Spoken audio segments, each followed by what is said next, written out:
हमरा गावे सिर पर सवार होके आवो ए भवानी माई हमरा गावे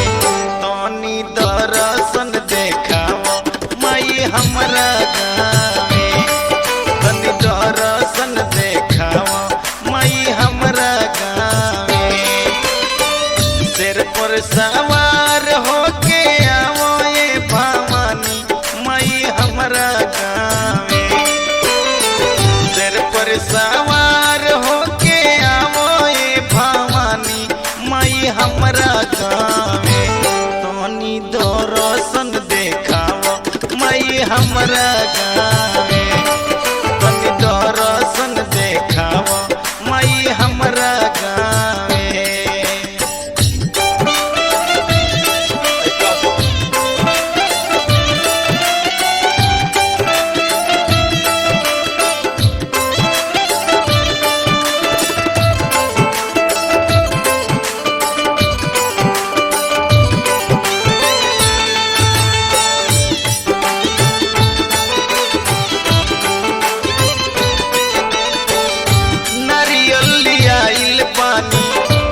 फूल हो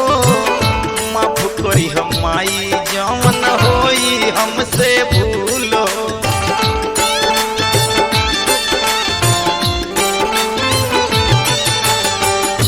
नारियल लियाइल बानी भक्त माई के दरबार में जाके यह नवरात्र के पावन महीने में माई से गुहार करता या कहता कि हे माई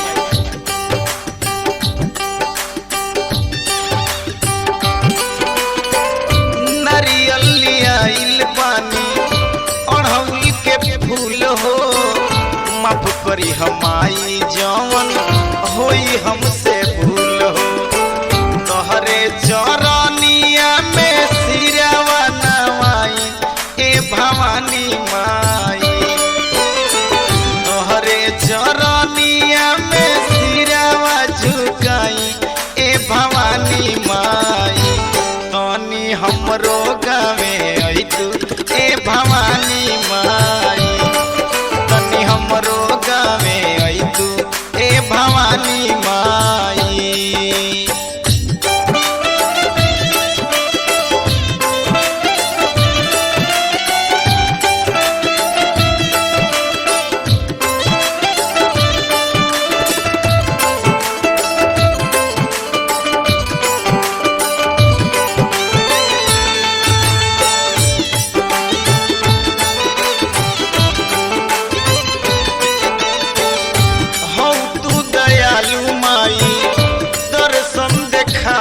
धर जे ध्यान वो करे आसरा पुरावेलू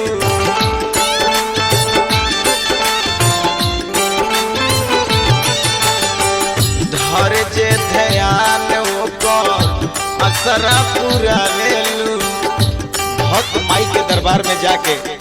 आ 200 नो जोड़ के खड़ा भइल बा आ कहता कि हे माई